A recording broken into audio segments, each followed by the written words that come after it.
بسم الله الرحمن الرحيم عن ابن عمر رضي الله تعالى عنهما قال قال رسول الله صلى الله تعالى عليه وسلم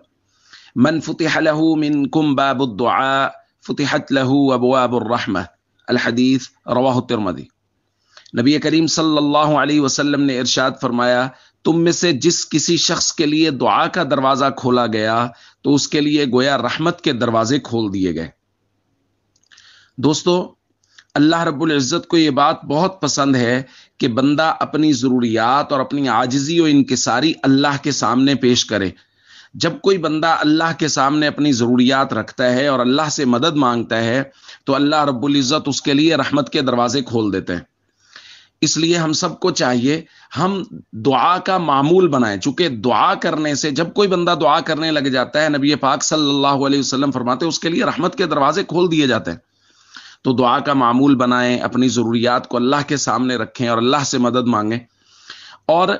خاص طور پہ رمضان کی ان ساعات میں بھرپور دعا کا معمول، اللہ کے سامنے جھکنا، عاجزی و انکساری، اپنے گناہوں کی معافی، اپنے لیے، اپنے بچوں کے لیے، اعزاء اقربا، والدین کے لیے، سب کے لیے، پوری امت کے لیے خصوصی دعائیں مانگیں۔